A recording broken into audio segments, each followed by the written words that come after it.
In this video, we'll be going over the All-American Master Can Sealer and changing out from 12 to 16 ounce cans, and then some basic troubleshooting.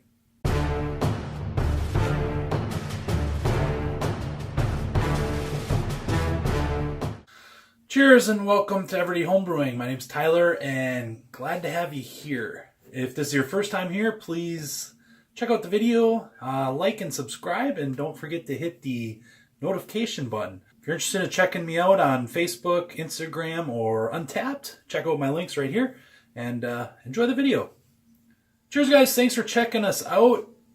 This episode's kind of cool because we're playing with the canner. We're going from 12 to 16 ounce cans, showing you how to do that, as well as some little bit of troubleshooting that I experienced while playing with the canner. Checking for leakage and then adjusting the canner as necessary to fix some of the leakages or crimple can, as I'm calling it. So check it out. In this video, we'll be going over changing from 12 ounce to 16 ounce cans on your All-American Master Can Sealer, as well as some basic troubleshooting tips. If you purchase the stretch version of the can sealer, you have the capability of doing 12 and 16 ounce cans. To start, you'll put the can on the base plate and then engage the locking handle. This will allow the chuck to engage with the lid of the can. The way this machine is set up, we're using a series of different thickness 7/16 size washers. And what this will do is you can adjust the height from 12 to 16 ounce cans and adjust the tightness that the can is engaging with the chuck. You can see on this one we have some rather large thickness washers and then a couple thinner ones. This is the pin that holds the washers and then gets inserted into the actual handle. The handle itself has a pin and there's a spring located on the top to absorb some of that tension from engaging the chuck. To set the height of your base plate, put the appropriate amount of washers on that pin, and then you're putting the ball bearing base plate on top of that. That'll set your height for your canner. To begin canning, you will fill your can with your liquid, putting on the lid to displace the foam. Now set your can on top of the base plate. Turn the handle until the lid has engaged with the chuck of the machine. Now it's time to start sealing. Turning the handle in a clockwise direction, you'll see the first step come in from the left-hand side. What this tooling will do is take the lid and actually curl it underneath the flange from the top of the can. The second tooling will come in and take the rim from a round edge to a flat edge, which will look like you get on your commercial beer and soda cans. As you can see, I'm squeezing it and it's created a commercial airtight seal. To change your canner from 12 to 16 or vice versa, you'll start by pulling the base plate off of the pin, removing the pin, and then removing your washers. We're going from 12 to 16, so we are removing a lot of washers and we'll be putting on just a couple. Just a note, I marked my 16 ounce washers with number 16s just so I can tell the difference which ones I need when I set up. At first I painted them, which was not a good idea because the paint actually causes a little bit more width on the washers, which screwed up my tension, and I was over tightening when locking and actually crunching the can. Once again, we start by turning the handle into the lock position. One thing you'll notice with the 16 ounce cans is they're a little bit more wobbly, so I'd like to hold on to it and try to center it as I'm locking the handle. Once the can is locked into place, we'll start turning the handle and sealing the can. Again, you'll see the first operation come in, curl the lid underneath the top flange of the can, and the second step will come in and then flatten the rim of the lid. This next section, I'm going to show you just kind of a couple of the troubleshooting tips, I guess, because I had issues with some seepage coming out of the seam of the can, as well as crimplage of the can.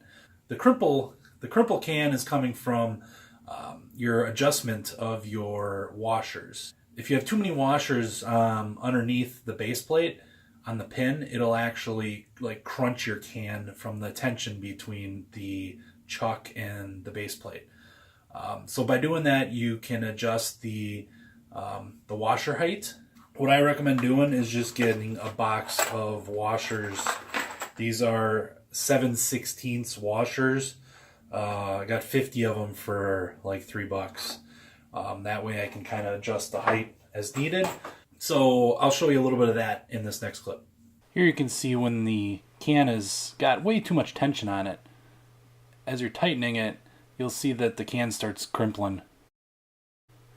What we need to do to fix this problem is adjust our washer height. So take your base plate off, pull your pin out, and then this is where I purchased some 7/16 washers. If you can find in different thicknesses, that'll help, and then just play with it until you can find one where the can engages nice and strong but doesn't crimple. You can see where it locks right there. That's how you want to see it. No crimplage. Alright, so that's one of the issues. The other issue is if the can is actually slipping in the chuck, which means the chuck is turning, the can in the actual seamer step or the seamer tooling is not turning. So it's basically rotating inside the can lid and the can is not moving.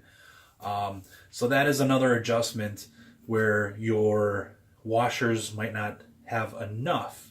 So you might have to adjust the height up a little bit. So I'll show you a quick little clip of it slipping in the chuck. And again, that's a washer adjustment. Here you can see the step 1 roller engaging the can lid. And as it turns, you'll see the chuck turning, but the can not. Again, here's another look. So the simple remedy to that is you need to get some more washer thickness in there. Again, you're going to have to play with it. I don't think there's an absolute science because every machine's different, and maybe sometimes it gets worn out a little bit and you need to adjust a little bit more. So it's something I kind of had to play with a little bit. All right, so the last thing is seepage out of the actual seal. The way of doing this is you'll need to put a can in there and then run the first step and then use your seam checker to check your first seam and then run it through the second seam and check it on your second seam. And what that'll kind of tell you is, okay, do I need to adjust in or adjust out? So you're adjusting the arms of your tooling. So so that's kind of how I figured out adjusting for the seepage out of the seal. Here in this picture you can see a little bit of water coming out of the can as I'm squeezing it. That's what we're trying to fix. Alright, so we need to check our seam. So we're going to start by running the first step through its entirety. We're going to release the can and grab our seam checking tool. And we're going to use the first step. So we're going to check all 4 corners to make sure that the seam is snug inside of the gauge. Next, we'll put the can back into the canning machine and begin the second step. Once the second step is done, we will check our seam once again using our seam gauge. This time we will be using the one that says second on the seam gauge. Again, checking all 4 corners of the can. So using a gauge, you want to get it so that it's not bigger than the gauge gap or way too small. All right, so what you're going to want to do if you need to adjust your arms in or out. So it's this adjusting screw. So you're going to turn it in if you need more pressure from the tooling onto the chuck. If you need it, if it's doing too much, you're going to turn it out. So you basically pull the tooling arm forward, and then you're going to take your wrench, and then you're going to turn this in or out depending on what you need your tooling to do. So you can see here, the tooling on this one, it's kind of got a little groove in there, and that's where it takes the lid and folds it under on the lip of the can. This one here, you can see it's flat. That'll take the rounded edge of the lid and make it into flat like you see on the finished product. So you can see on this side too, this is the step 2 finish side. Again, the arm can go forward, and then you have your adjusting screw that you can adjust in or out to either apply more or less pressure from the tooling. Alright, so that's everything for this video. Basically setting up from a 12 to a 16 ounce and vice versa.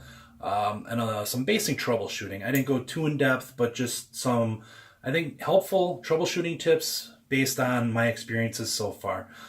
Thank you for watching. Again, please hit the like and subscribe button, and we'll see you soon with another one. Cheers, guys.